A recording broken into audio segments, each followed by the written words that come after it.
आपने कभी सोचा है, आपने जो क्वेश्चन पूछा कि वहां कैसे काम होता है, क्योंकि वो जजेस लॉ बना देते हैं और उनको पता होता है कि कब जजमेंट कौन सा आया है, इस तरीके से चीजें उनको पता है।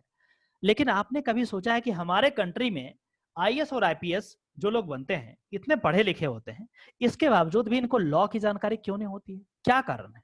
आखिर क्यों ऐसा है कि कोई भी बड़ा मैटर में इनको वकील से पूछना पड़ता है? ऑब्वियस सी बात है, हर किसी का अपना कार्य क्षेत्र है। इसका कारण यही है कि ये जो लॉ है इतना आसान नहीं है, ये कॉम्प्लेक्स है। इसमें मान के चलिए आप यदि पढ़ भी लेंगे ना एक आध आर्टिकल इधर उधर से गूगल करके, हो सकता है उसी पार्टिकुलर आर्टिकल पे 50 तरीके का अलग से इंटरप्रिटेशन हो, सुप्रीम कोर्ट का, हाई कोर्ट का, किसी और कोर्ट का। क्या करेंगे? कितना पढ़ लेंगे आप? नहीं पॉसिबल है, पढ़ ही नहीं सकते। और एक एक केस हो सकता है हजारों पेज का रहे। आप क्या करेंगे? एडमिनिस्ट्रेशन करेंगे कि यही सब करना बच गया? तो क्या करेंगे आप? आप ज्यादा दिमाग नहीं चलाते हैं, आप चले जाते हैं लॉयर के पास कि सर बताइए क्या है, मुझे नहीं पता है। तो सबका अपना अपना अलग अलग स्फेयर है और इसी तरीके से चीजें चलती है। लॉ आसान नहीं है, कॉम्प्लेक्स चीज है। जो चीज एक लाइन हम आर्टिकल 21 की बात करते हैं, हजारों केसेस होंगे, हजारों केसेस होंगे आर्टिकल 21 पे, और बहुत इंपॉर्टेंट। ऐसा नहीं कि छोटा मोटा केस, बढ़िया होगा। ठीक है, तो उसमें क्या है कि आर्टिकल 121 को पढ़ लेगा और बोलेगा देखो यार आर्टिकल 21 मुझे पता चल गया। अरे आपको ना वो वही बात हो गई कि आपको कुछ भी नहीं पता चला, क्योंकि इसके पीछे जो केसेस हैं पता नहीं कितने केस हो गए। तो उसका इंटरप्रिटेशन कैसे आप करोगे? नहीं कर सकते। और उसका नहीं करोगे तो लीगल वैल्यू नहीं होगा उसका, कोर्ट उठा के फेंक देगा फाइल आपका कि क्या करके आए हो यार, कुछ भी लिख के आ जाते हो। समझ रहे हैं ये वाली चीज? सर इंटरप्रेट करने को लेकर के मेरा क्वेश्चन था, ये था कि पहले जब हम कॉन्स्टिट्यूशन पढ़ रहे थे तब आपने कहा था कि जैसे अपने पास रेमेडीज हैं कॉन्स्टिट्यूशन में, और SC ST को लेकर के जिस तरीके से बनाया गया है, जो आर्टिकल्स दिए गए हैं, तो उसमें ये है कि कोई भी इंटरप्रेट कर सकता है कि इन लोगों के साथ इस तरीके से किया जाता होगा, तो इस वजह से इन लोगों के लिए रेमेडीज बनाई गई है इस तरीके से। तो ऐसे ही हम किसी बाहर के कॉन्स्टिट्यूशन को देखते हुए भी इंटरप्रेट कर सकते हैं कि यहाँ ये चीजें होती होंगी, इसलिए इनके कॉन्स्टिट्यूशन में इस तरीके से प्रोविजंस दिए। हाँ मैं समझ गया आपकी बात को। सुन पा रहे हैं आप लोग? सुन पा रहे हैं या नहीं? हाँ सर, हाँ सर, यस सर। हाँ मैं समझ गया। आप ये कह रहे हैं कि क्या हम बाहर के कॉन्स्टिट्यूशन या केसेस को ध्यान में रखते हुए क्या हम यहाँ के डिसीजन को ले सकते हैं या नहीं ले सकते? होता है, बिल्कुल लेते हैं। अभी मैं आपको एग्जांपल दूंगा, अभी जस्ट मैं नेक्स्ट टॉपिक में आपको एग्जांपल दूंगा। और अभी इससे पहले कि वो मैं एग्जांपल दूं, दूसरा चीज मैं बताता हूं। अभी आधार का केस आया था ना, जस्टिस पुट्टासामी का केस था, आधार का जजमेंट था, जिसमें हम प्राइवेसी की बात करते हैं कि privacy has been declared as the fundamental right now, और आर्टिकल 21 में उसको इंक्लूड कर दिया गया। ये चीज जो जजमेंट है, इसमें कई सारे जो अफ्रीकन कंट्रीज हैं वहां के माननीय सुप्रीम कोर्ट ने इसी पार्टिकुलर जो डिसेंडिंग जजमेंट था जस्टिस चंद्रचूड़ का, उनको वहां कोर्ट करके बहुत सारे अपने अपने जो कंट्री में आधार का जिस तरीके का चीज था उसको वायलेट कर दिया। उसको वायलेट इन द सेंस कि उसको इनवैलिडेट, सॉरी वायलेट बोल दिया मैंने, इनवैलिडेट कर दिया, उसको खत्म कर दिया। बोला कि ये जो चीज है ये आम जनता के प्राइवेसी का हनन है। इंडिया में आधार कार्ड को जो इनवैलिडेट तो नहीं किए जज साहब, छोड़ दिए, बस डांट फटकार के छोड़ दिए, क्योंकि ज्यादा पैसा इसमें खर्च हो गया था, अरबों खरबों रुपया इन्वेस्ट हो गया था। तो इसको यदि रोल बैक कर दिया जाता तो जनता का पैसा खराब हो जाता। तो जज को हर चीज का ध्यान रखना पड़ता है। लेकिन कई ऐसे कंट्रीज हैं, उन्होंने इस पार्टिकुलर डिसेंडिंग जजमेंट जो जस्टिस चंद्रचूड़ का था, सिर्फ उसी को कोट करके अपने कंट्री में आधार के जैसा जो उनका स्ट्रक्चर था उनको खत्म कर दिया। तो ये जो कोर्ट करने वाली बात होती है, ये जो दूसरे कोर्ट से देखने की बात होती है, वो बिल्कुल होती है। कई बार हम पाकिस्तानी कोर्ट से भी सीखते हैं, कई बार पाकिस्तानी कोर्ट भी हमारा जजमेंट वहां पे कोर्ट होता है, मतलब जो हमारा कोर्ट का जजमेंट है वहां पे वो करते हैं, उसको लिखते हैं। ठीक है, अभी मैं एग्जांपल जैसे आपको देता हूं, मैं आपको शेयर कर रहा हूं स्क्रीन, उसके बाद मैं एग्जांपल देता हूं।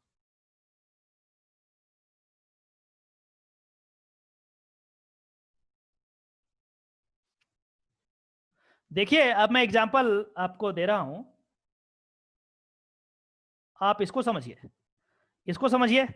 मैंने यहां तक बताया था ना, ये हैज बीन जनरल इतना, therefore the court is performing the role which it was guaranteed that at the time of the drafting of the Indian Constitution, even though the drafters did not, देखिए क्या कर रहा है, even though the drafters did not include specific rights such as livelihood and food. देखिए यहाँ पे कहीं livelihood, food ये सब लिखा हुआ क्या? कहीं है? देखिए पढ़िए. No person shall be deprived of his life and personal liberty except according to the procedure established by the law.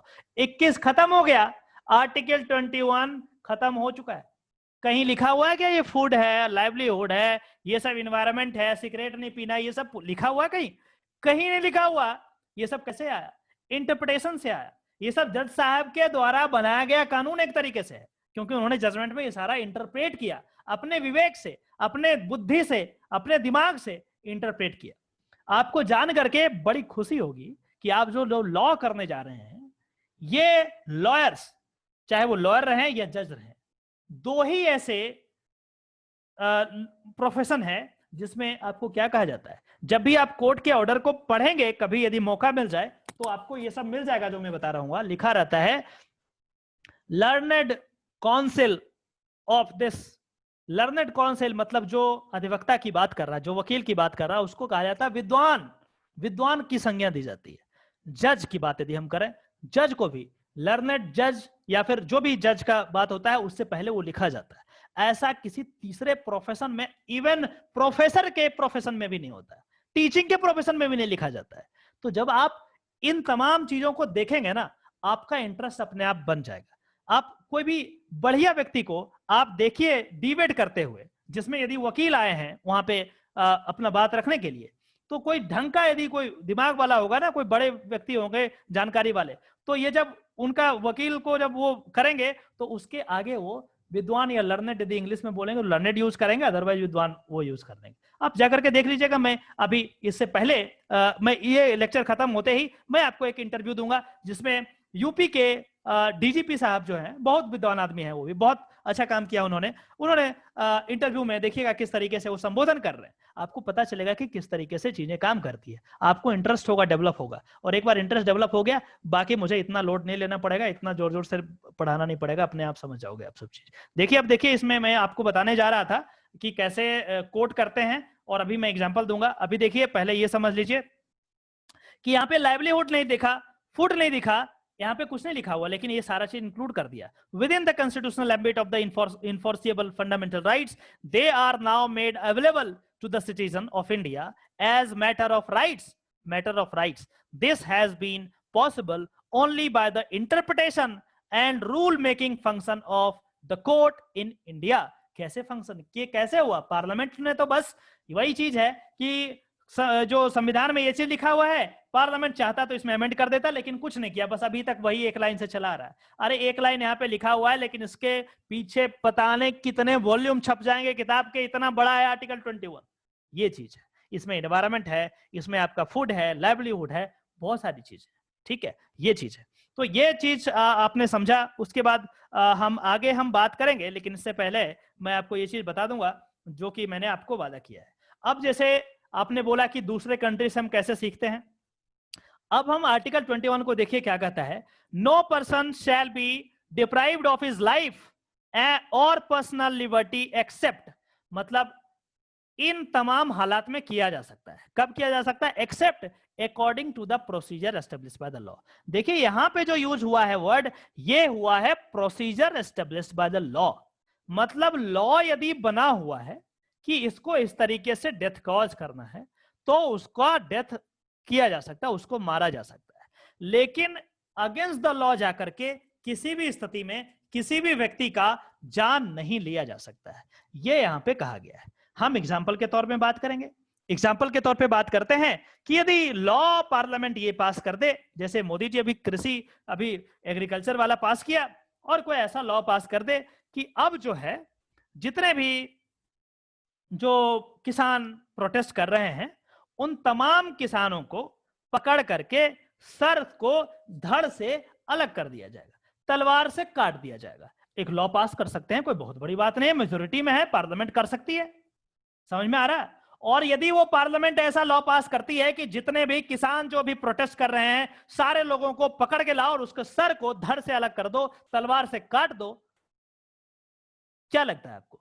ये पार्लियामेंट पास हो जाएगा क्योंकि मेजोरिटी में है, पास तो हो गया. और यहां यदि हम बात करेंगे आर्टिकल 21 में, यहां भी सटीक बैठ रहा है कैसे, आपको एग्जांपल देते हैं। कहता है no person shall be deprived of his life और personal liberty except according to procedure established by the law. Procedure established by the law क्या है? जो पार्लियामेंट बनाएगा लॉ वही ना, जो पार्लियामेंट प्रोसीजर बनाएगा वही ना।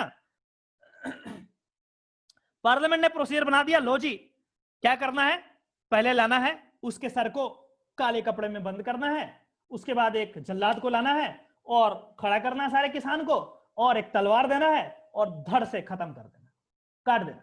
प्रोसीजर बन गया, लॉ बन गया, पार्लियामेंट पास कर दिया, लोकसभा राज्यसभा प्रेसिडेंट सब पास कर दिया। क्या लगता है आपको ऐसा हो जाएगा?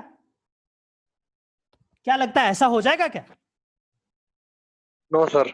क्यों नहीं होगा? आर्टिकल 21 तो बोल रहा है कि no person shall be deprived of his life and personal liberty except according to the procedure established by the law. Law बन गया है, लॉ बनाने का काम पार्लियामेंट का है, तो क्यों नहीं करे? कौन मना करेगा अब इसको? इसको मना कौन करेगा? जुडिशरी। क्यों करेगा? सर क्योंकि हमारे पास right to life right to death नहीं है सर, हम किसी को भी मतलब ऐसे नहीं ऐसे नहीं मार रहे ना, ऐसे तो मार ही नहीं रहे, पार्लियामेंट ने लॉ बनाया है तभी तो मार रहे हैं, ऐसे नहीं मार रहे हम। यहाँ तो पार्लियामेंट लॉ बनाई है कि ऐसे मारना है। जितने भी प्रोटेस्टर हैं जो किसान आंदोलन में कर रहे हैं वो प्रोटेस्टर को ऐसे ही मारना है। मैंने तो आपको हाइपोथेटिकल सिचुएशन दिया है कि पार्लियामेंट ने लॉ पास कर दिया, प्रेसिडेंट ने एक्सेंट दे दिया, पब्लिश हो गया, सारा कुछ हो गया, क्या किसान को आप ऐसे मार सकते हैं? क्वेश्चन ये है सर। नहीं मार सकते, वो इसलिए नहीं मार सकते, भले ही procedure established by the law कोई भी एक्ट पास हुआ हो, उसमें क्या है वो चेक करेंगे ना, मतलब चेक किया जाएगा कि किसी के फंडामेंटल राइट्स का हनन ना हो रहा, किसी की लाइफ को लेकर के जो भी लाइबिलिटीज है उनका हनन ना हो रहा। इन सब चीजों को, पॉइंट्स को देखते हुए ही तो लोग पास किया जाएगा। वो बात तो ठीक है, लेकिन मैंने आपको यहाँ पे आपको मैंने हाइपोथेटिकल सिचुएशन दिया है, वो बात ठीक कर रहे हैं कि डिस्कशन होगा, ये होगा वो होगा। मैं कर रहा हूं कि डिस्कशन फॉर्मल बिल पे भी हुआ, पास हो गया ना, डिस्कशन हुआ एनआरसी में भी पास हो गया ना, डिस्कशन हुआ 370 पे पास हो गया ना, तो ये भी पास हो गया मान के चलिए। आप बताइए, अब तो पार्लियामेंट के पास पावर है लॉ बनाने का, उसी के पास पावर दिया गया है कॉन्स्टिट्यूशन के द्वारा, लॉ बना दिया कि उसको मारना है भैया, सर को धड़ से अलग करना है। अब क्या प्रॉब्लम है इसमें? जुडिशरी क्या करेगा? लेकिन सर सुप्रीमेसी पावर तो जुडिशरी की है ना, वो चेक करेगा ही करेगा under the due process of law. Due process को तो भूल ही जाइए आप, ड्यू प्रोसेस छोड़ दीजिए, हम सिर्फ आर्टिकल 21 की बात कर रहे हैं। आर्टिकल 21 में ड्यू प्रोसेस अभी ऐसा लिखा हुआ नहीं है। आर्टिकल 21 में लिखा procedure established by the law, मतलब जो प्रोसीजर पार्लियामेंट बना देगी उससे हम किसी का लाइफ को खत्म कर सकते हैं। कुल मिला के यही बता लिखा हुआ है इसमें। सर हाँ कोमल बताओ। सर बट अगर ये आर्टिकल 21 तो उससे कॉन्ट्रडिक्ट करता है आर्टिकल 2 जो कि है राइट टू लाइफ, और राइट टू लाइफ के अंदर ये बोला गया है कि this means that nobody including the government can try to end your life. तो ये कहाँ लिखा हुआ है?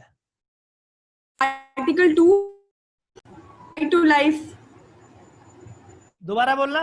Right to life, right to life, right to life में सर राइट टू लाइफ कहाँ है? वही मैं पूछ रहा हूँ, कहाँ लिखा हुआ आर्टिकल राइट टू लाइफ के बारे में? कहाँ लिखा? यही आर्टिकल 2 ऑफ ह्यूमन राइट। ओहो, सुनो सुनो सुनो सुनो, एक बात और भी इंटरप्रिटेशन की बात है जो ह्यूमन राइट की ये बात कर रही है। ध्यान से समझना कि जब भी किसी भी पार्टिकुलर एक्ट से, जैसे ये कॉन्स्टिट्यूशन ऑफ इंडिया है, ठीक है, और ये हमारे पास ये जो है, देखो दो चीज है, ध्यान से समझना, बड़े सिंपल शब्दों में मैं समझा रहा हूं लेकिन ये बड़ा जटिल है।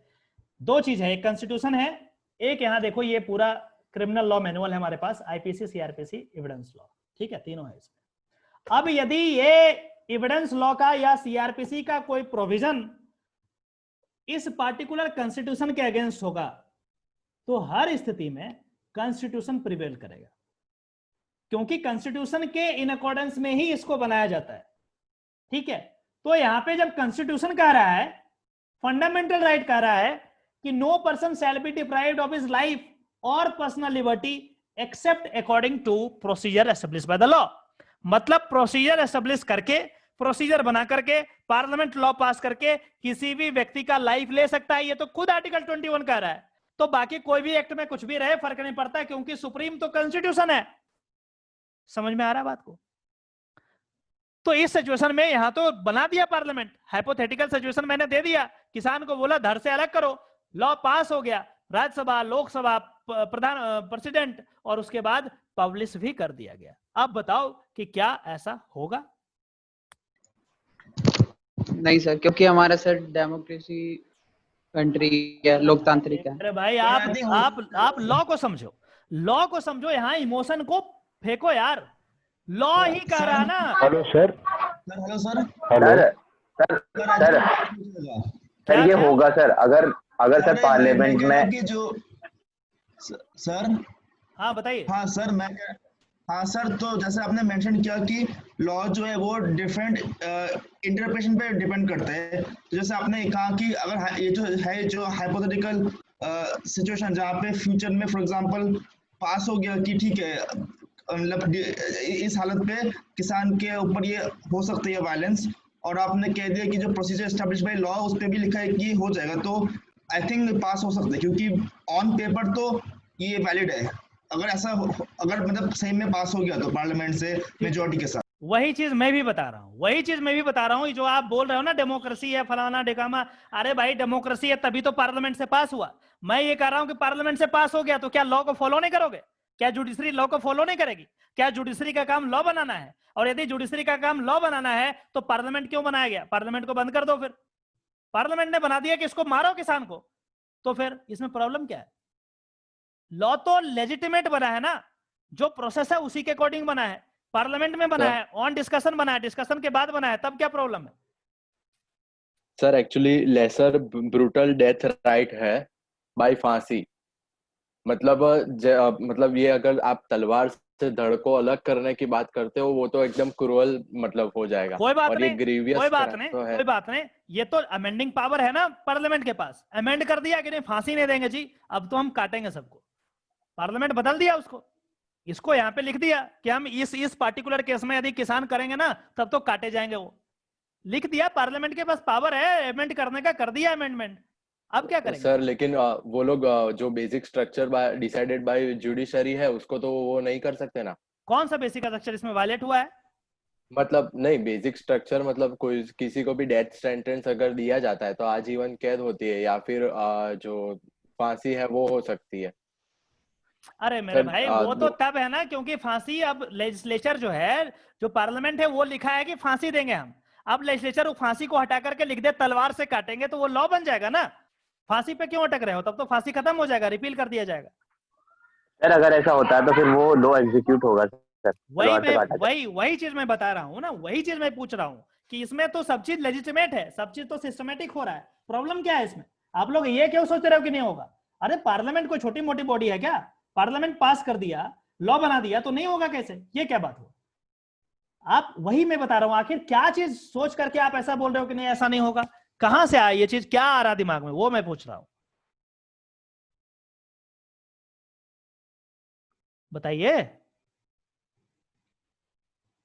अरे आंसर तो वही जैसे सर वही लगता है, जैसे मतलब कॉमन सेंस में लगता है कि क्योंकि ये जो पनिशमेंट है वो तो उसी की, पर लॉ में तो रियल मतलब लॉ जो है वो कॉमन सेंस के मतलब उसको बाहर से होगा, तो लॉ ने अगर पास कर दिया तो कोई भी मतलब पनिशमेंट दिया हो सकता है, डिपेंड करते हैं अगर मेजॉरिटी के साथ पास हो गया तो उसमें मतलब जो वो तो मैं पहले ही बोल रहा हूँ कि मोरालिटी वगैरह को भूल जाइए लॉ पढ़ने में, मैंने तब से मैं बता रहा हूं कि लॉ पास कर दिया गया, दोनों हाउस से पास हुआ, प्रेसिडेंट ने एसेंट दे दिया, पब्लिश हो गया गैजेट में, अब क्या प्रॉब्लम है? आप लोग क्यों नहीं क्यों बोल रहे हो? मुझे तो ये समझ में नहीं आ रहा कि क्या कहां दिमाग में अटक रहा है।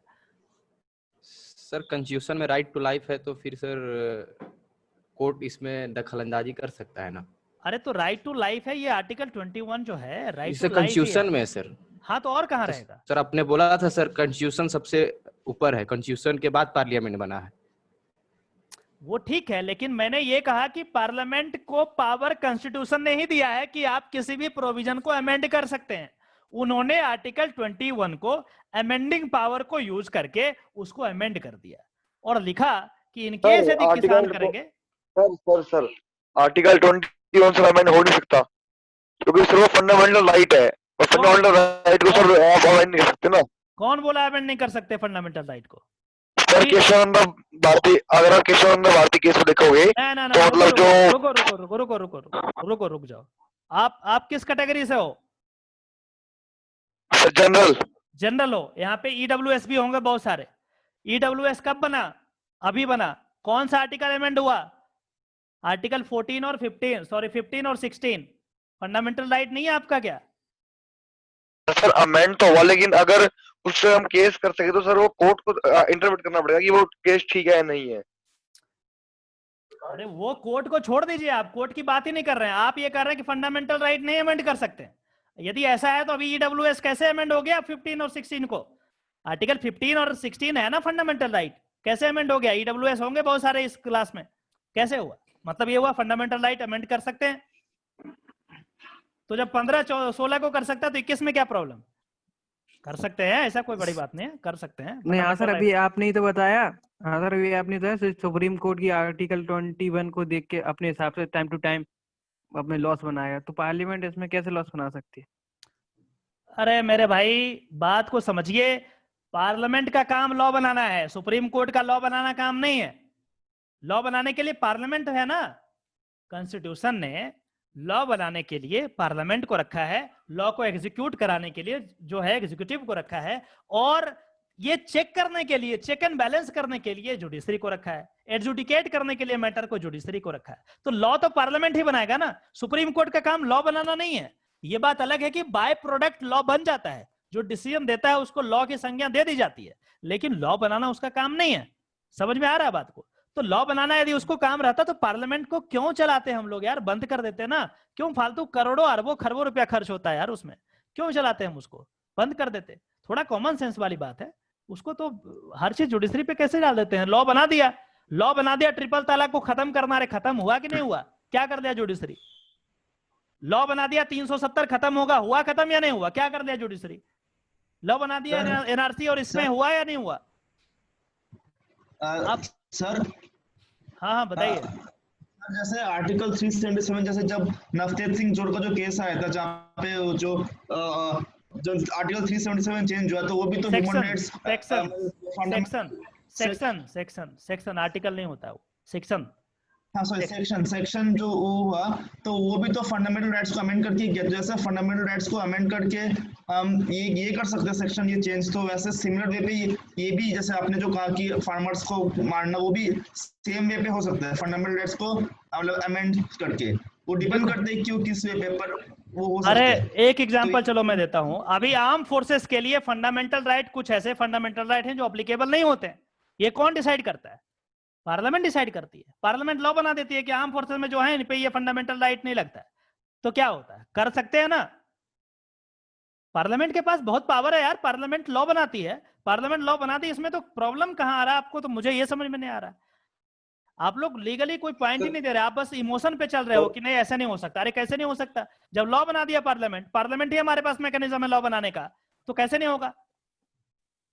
सर सिंपल सी बात सर, एक सिंपल सी बात है सर इसमें। सर अगर वो लॉ पास हो गया दोनों हाउस से और प्रेसिडेंट ने सर उसको जो है एसेंट दे दिया है, तो वो लॉ बन गया है। प्रोसीजर, अगर प्रोसीजर है तो प्रोसीजर बन गया है सर, वो सर फॉलो होगा। ये सिंपल सी बात है सर। बाकी कोर्ट क्या करेगा क्या नहीं करेगा वो सब चीजें बाद में आएंगी सर। वही बात है ना, तब से तो मैं यही जैसे आधार कार्ड प्रॉब्लम क्या? यस सर सर जैसे आधार कार्ड का प्रोसीजर बनाया, वो पास हुआ, अब वैसे ही होगा ना सर। उसमें कोर्ट क्या करता है क्या नहीं करता, वो तो किस बात की बात है सर। वो फॉलो हो गया, वो रूल बन गया सर। लॉ तो बन गया ना, वो लॉ तो फॉलो होना ही होना है। इसको कैसे बोल देंगे नहीं होगा? ये तो मारेगा। और सर फंडामेंटल राइट्स भी सर, आपने भी कल या पिछले लेक्चर में बताया था, सब रीजनेबल रिस्ट्रिक्शंस के साथ है सर, उनमें भी हो सकता है सर अमेंडमेंट। वही बात है ना, तो वही इंटीग्रिटी वगैरह को आपको ये कैसे, आप फिर ये आप इमोशन पे चल रहे हो कि ऐसा नहीं हो सकता। क्यों नहीं हो सकता? पार्लियामेंट जब पास कर दिया उसको, तो क्यों नहीं हो सकता? पार्लियामेंट भी एक, चलो इससे पहले मैं आगे बढ़ूं, देखिए जो कॉन्स्टिट्यूशन कहता है कि ये जो कॉन्स्टिट्यूशन है ऊपर, और बाकी जो 3 हैं, ये यहाँ पे लेजिस्लेचर है, ये एग्जीक्यूटिव है और ये जुडिशरी है। देखिए ये तीनों को ना इक्वल माना है। ये कॉन्स्टिट्यूशन क्या किया है? तीनों को इक्वल माना है। इसको तीनों को एक ही लेवल पे माना है। हालांकि ये बात अलग है कि इस पे ज्यादा ट्रस्ट किया है। ट्रस्ट करना और पावर देना दोनों अलग अलग चीज है, ठीक है। ट्रस्ट इस पे ज्यादा किया है, इस पे बोला है कि आपको बचा सकते हैं कि जब भी जरूरत पड़ेगा तो जुडिशरी बचाएगा।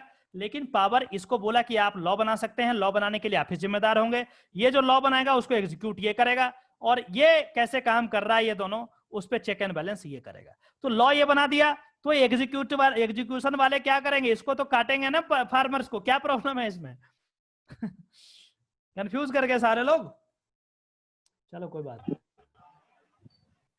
कोई बात नहीं, कोई बात नहीं। चलिए आगे बढ़ते हैं, फिर धीरे धीरे आपको समझ में आएगा। ठीक है, अब देखिए पहले ही लेक्चर में मैंने आपको बताया था कि पार्लियामेंट के पास ये सब पावर तो है ही, और पहले लेक्चर में देखिए, मैं यदि आप रिकॉल कर पाए, पहले लेक्चर में एक वर्ड था, मैंने आपको बोला था कि इसको मैं बाद में बताऊंगा, जहां भी जरूरत आ जाएगी मैं उसको वहां पे बता दूंगा। देखते हैं इसमें क्या है, और ये चीज समझने के बाद आज का लेक्चर खत्म करेंगे। देखिए क्या है, मैंने यहाँ पे बताया था कि ड्यू प्रोसेस ऑफ लॉ, और उसके बाद मैंने यहाँ पे टिक लगाया था और लिखा था आर्टिकल 21 में हम ये बताएंगे कि ड्यू प्रोसेस ऑफ लॉ क्या है। ठीक है, इसके बारे में बताया था। अब उसी को हम समझने का प्रयास करते हैं, और इसमें आपका 2 क्वेश्चन सॉल्व होगा। एक तो ड्यू प्रोसेस ऑफ लॉ क्या है, और दूसरा ये कि क्या दूसरे कंट्री से हम जजमेंट को बोरो करते हैं, उससे देख करके सीखते हैं। ये सारी बात हम इसमें सीखने वाले हैं। ठीक है, अब ये रिस्पॉन्ड नहीं हो रहा है। ठीक है ठीक है ठीक है ठीक है ठीक है, ये लीजिए, कहाँ गया यार ये? हाँ देखिए, अब देखिए इसमें क्या है कि यहाँ पे बहुत क्लियर शब्दों में कहा है कि जो procedure establish by the law होगा वही लॉ होगा, और उसके अकॉर्डिंग क्या कर सकते हैं, उसके अकॉर्डिंग हम किसी भी व्यक्ति का लाइफ को खत्म कर सकते हैं। ये बात तो क्लियर हो गया। यही बिल्कुल सत्य चीज है, और यही चीज फॉलो भी होता था। ठीक है, 1978 के आसपास का शायद मामला है, एक बार देखिएगा। उससे पहले जो है यही चीज फॉलो होता था, यही एग्जैक्टली होता था कि यदि पार्लियामेंट कोई भी लॉ बना दे, यदि पार्लियामेंट लॉ ये बना दे कि सूर्य जो है पश्चिम में पूरब में डूबता है और पश्चिम में उगता है, तो कोर्ट को या फिर किसी और भी जो एग्जीक्यूटिव है उसको वही मानना पड़ेगा। यदि पार्लियामेंट ये कहे कि इस तरीके के जो प्रोटेस्टर्स हैं उसको तालाब के ऊपर खड़ा करके तालाब में डुबा देना है, उसको सर डुबा देना है, तो वही फॉलो होता है। इस तरीके की बात हम आर्टिकल 21 से करते हैं, क्योंकि 21 में लिखा है procedure establish by the law. Law कौन बनाएगा? पार्लियामेंट। पार्लियामेंट ने लॉ बना दिया तो आपको फॉलो करना है। लेकिन यहाँ पे मैंने आपको बोला कि यहाँ पे जुडिशरी का रोल फिर क्या हुआ? चैलेंज हुआ। केस क्या हुआ? चैलेंज हुआ। पहला बार जब चैलेंज हुआ वो आपका मनेका गांधी वाला केस में, मनेका गांधी वाला केस में जो है ना उसमें हुआ, और इसमें क्या हुआ, इनके पासपोर्ट को ये इंपाउंड कर दिए। इनके पासपोर्ट को पासपोर्ट अथॉरिटी ने छीन लिया, और बिना कोई रीजन दिए, बिना कुछ वो किए, और बोला कि जी यही प्रोसीजर है, क्योंकि पासपोर्ट एक्ट में यही चीज प्रोसीजर लिखा हुआ है। अब जो है क्वेश्चन आया कि हम क्या कर रहे हैं, एग्जीक्यूटिव क्या कर रहा है? एग्जीक्यूटिव का कोई गलती नहीं है, बोल रहा है कि हमने तो वही किया जो पार्लियामेंट पास किया। हमारा काम है पार्लियामेंट के द्वारा पास किए गए लॉ को फॉलो करना। पार्लियामेंट ने एक्ट बनाया, parliament passport act of India, और उसके अकॉर्डिंग हमने क्या कर दिया, हमने उसके अकॉर्डिंग इसको फॉलो कर दिया। अब मेरा क्या गलती है? उस सिचुएशन में वो एक लैंडमार्क जजमेंट है, वहां पे ये कहा गया कि ये जो procedure establish by the law है, ये जो procedure establish by the law है, यदि ये इमोरल होगा, यदि ये सोसाइटल नॉर्म्स के अगेंस्ट होगा, उस सिचुएशन में सुप्रीम कोर्ट उसको स्ट्राइक डाउन कर सकती है, उसको खत्म कर सकती है। और इस केस में उसको procedure establish by the law बोला सुप्रीम कोर्ट की देखिए, ये आप इसमें लिखना चाहें तो लिखते रहिए, यहां पे लिखा हुआ procedure establish by the law, लेकिन इस केस के बाद से बोला कोर्ट कि मैं इसको procedure establish by the law नहीं पढ़ूंगा। वैसे तो आपको हटा करके यहाँ पे due process of the law लिख देना चाहिए, लेकिन यदि नहीं भी करते हैं तो मुझे फर्क नहीं पड़ने वाला, क्योंकि अब मैं इसको इंटरप्रेट कर दिया हूं कि जब भी procedure establish by the law की बात आएगी, हम यही समझेंगे कि ये due process of the law है। Due process of the law पूछा गया क्या है भैया, बोला कि due process of the law है, मतलब ये हुआ कि हम ये भी चेक करेंगे कि आपने जो लॉ बनाया है वो रीजनेबल है या नहीं है। कहीं ऐसा तो नहीं कि आप इलीगली कुछ किसी का जो राइट है उसको डिप्राइव कर रहे हैं, किसी का इलीगल रूप से उसका जान ले रहे हैं। क्या वो तर्कसंगत है, क्या वो सोसाइटल नॉर्म्स के अगेंस्ट तो नहीं है? ये सारी चीज को कौन चेक करेगा? बोला हम चेक करेंगे, मतलब जुडिशरी चेक करेगा, ठीक है। और इस केस के बाद से बोला कि procedure established by the law is very dangerous, क्योंकि ये यदि रहा कोई सरफेरा गवर्नमेंट आ गया तो इस तरीके का लॉ बना देगा कि आप किसान को गला रेत दो और उसके बाद कोई भी क्राइम किया तो उसको तालाब में कूदवा दो, सर नीचे पानी में डुबा दो, मरवा दो, वो कर दो, इस तरीके का। तो ये ऐसा नहीं हो, क्योंकि इनके पास मेजोरिटी होता है, कुछ भी कर सकते हैं। तो बोला कि देखिए ऐसा है, आपके पास कितना भी मेजोरिटी हो कोई फर्क नहीं पड़ता। अब हम procedure established by the law, रुक जाओ अभी, रुक जाओ बाद में। Procedure established by the law को हम इसको मान ही नहीं रहे, हम क्या मान रहे हैं? Due process of the law. Due process of the law में क्या है? Procedure established by the law plus reasonableness. वो लॉ जो आपने बनाया है वो कॉमन कंसाइंस के लिए रीजनेबल होना चाहिए। एक रीजनेबल प्रूडेंस का व्यक्ति देख करके समझ जाए कि ये लॉ ठीक है या नहीं है। यदि ये रीजनेबल नहीं रहेगा, then court has every right to strike it down, खत्म कर देगा उस लॉ को। और उस सिचुएशन में वही किया, और वहां पे एक लैंडमार्क जजमेंट आया। और जैसे ही ये जजमेंट पारित हुआ, उसके बाद क्या हुआ? आर्टिकल 141 को यूज करके क्या हो गया? ये खुद ही एक अपने आप में लॉ बन गया। तो अब लॉ क्या बन गया कि due process of the law जो है वही नॉर्म है। और ये जो लिखा हुआ procedure established by the law, उसके जगह पे कोर्ट क्या इंटरप्रेट करेगी? Due process of the law. Due process क्या है कि वैसा प्रोसीजर जो रीजनेबल है वही सिर्फ मान्य होगा, वैसा प्रोसीजर जो रीजनेबल नहीं है, जो मनमर्जी से बना दिया, कोई सनकी प्रधानमंत्री आकर के बना दिया, तो उस सिचुएशन में वो प्रोसीजर को खत्म कर दिया जाएगा, हटा दिया जाएगा, स्ट्राइक डाउन कर दिया जाएगा, अनकॉन्स्टिट्यूशनल करार कर दिया जाएगा। किसके द्वारा? जुडिशरी के द्वारा। और ये जो चीज है आपका, ये यूएस कॉन्स्टिट्यूशन से लिया गया है। यूएस कॉन्स्टिट्यूशन में सबसे पहले ये वाली चीज है due process of the law, और उसके बाद हमने एडॉप्ट किया इसको। और यही जो एक व्यक्ति आप में से कोई पूछा था कि क्या दूसरे से हम लोग सीखते हैं क्या हमारा जजमेंट है दूसरे कंट्री में हो सकता है क्या? हाँ जी होता है। हमने जब ये वाला लिया due process of the law तो यूएस से लिया, और आपको आधार वाला जब केस बताया कि दूसरे बहुत सारे अफ्रीकन कंट्रीज में अपने देश के आधार को प्राइवेसी के अकॉर्डिंग स्ट्राइक डाउन कर दिए, वो हमसे देख करके सीखे। इस तरीके से पूरे विश्व में इस तरीके की चीजें होती रहती है। अब बताइए कोमल जी क्या पूछ रही थी? सर जैसे कि आपने बोला कि कोई अगर सन के तो सर नॉर्थ कोरिया में जैसे किम जोंग उन है, मरवाते रहता है ना, अपने सोल्जर्स को मरवाता है, या फिर कुछ भी, मतलब वो कुछ भी कर। आपकी आवाज कट गई, आपकी आवाज गायब हो गई। मैं जहां तक समझ पाया हूं, आप लोग सुन पा रहे हैं मुझे? Yes sir. Yes sir. Komal सुन रही है? Yes sir, yes sir. आपकी आवाज कट गई, लेकिन मैं जो समझ पाया हूं आप नॉर्थ कोरिया से रिलेट कर रहे हैं, लेकिन आप एक गलती कर रहे हैं। नॉर्थ कोरिया एक डेमोक्रेसी नहीं है, हम डेमोक्रेटिक कंट्री की बात कर रहे हैं, ठीक है? तो हर किसी का अपना ढांचा होता है, संविधान होता है, वो संविधान ऐसा बनाया और due process of the law को फॉलो नहीं किया तो वो जाने, उसका काम जाने। हम एक डेमोक्रेसी हैं, हम एक कॉमन लॉ कंट्री हैं, हम डेमोक्रेसी बिलीव करते हैं, तो हम डेमोक्रेटिक कंट्री से जो चीजें अच्छी है उसको हम लेते हैं, इसलिए हमने इसको फॉलो किया। तो यही अंतर है हमारे में, भारत में और नॉर्थ कोरिया में, चाइना में, यही सब अंतर है। चाइना में आप गवर्नमेंट के अगेंस्ट बोलिए, वो टंग खींच लेगा और काट देगा, इस तरीके की चीजें होती है। हमारे यहाँ इस तरीके की चीजें अब होने लगी है, पहले नहीं होती थी। फिर भी कितना भी कुछ हो जाए, जुडिशरी जब तक है तो चीजें एक कायदे में ही रहेगी। तो समझ में आया ये बात? क्या मैं समझाने का प्रयास किया, इतना ज्यादा डिस्कशन करके समझ में आया ये बात? हाँ जी सर, समझ आ गया, अच्छे से आ गया। 2 मिनट और बचा है, मैं क्या करूं ये बताइए। सर एक चीज पूछनी थी सर मेरे को।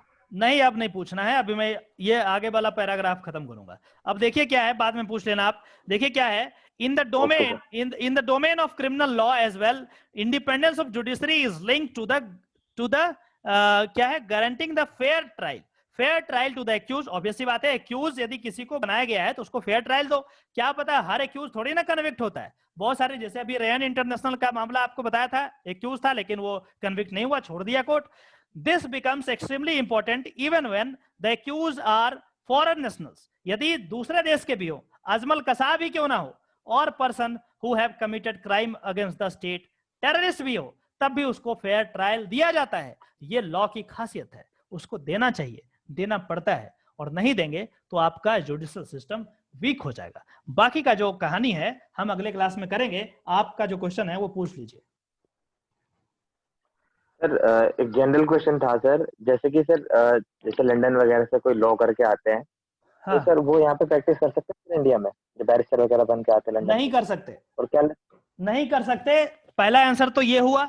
दूसरा आंसर है कि हमारे जो कंट्री है, हमारा जो कंट्री है, उस कंट्री का, उस बार काउंसिल जो हमारा है BCI bar council of India, इसका अलग अलग कंट्री से टाई अप है। यदि वैसा कंट्री जो हमारे कंट्री में लॉ जो किए हैं उसको वो अपने कंट्री में अलाउ करता है, तो हम भी अलाउ करते हैं उनको कि भैया आप कहीं से भी कर दो, आके कर दो, यहाँ पे रजिस्टर करा लो बस। लेकिन उस स्थिति में यदि हमारा वो टाई अप नहीं है, उस सिचुएशन में आप नहीं कर सकते। सर जो करने का फायदा क्या होता है सर? उनका तो करिकुलम सर चेंज होता होगा, लंदन में तो अपना पढ़ाते होंगे सर वो जो भी है। अरे लॉ एक बार आप समझ जाओगे तो कैरिकुलम क्या, वो किसी भी, आप कोई भी कंट्री का संविधान मुझे दे दे तो मैं उसको इंटरप्रेट कर सकता हूं कि इसमें क्या है। वो लॉ का एक स्ट्रक्चर है, वही मैं सिखाने का प्रयास कर रहा हूं। किताब तो आप पढ़ ही लेंगे, ये सारी चीजें किताब पढ़ने में कोई बड़ा इशू नहीं है। तो वो एक बार सीख, जैसे एमबीबीएस कहीं से करते हैं, अरे ऑपरेशन करते हैं ना इंडिया में आके, वही बात लॉ में भी होता है। ठीक है, लॉ का जो बेसिक चीजें हैं, जूरिस्प्रूडेंस है, क्रिमिनल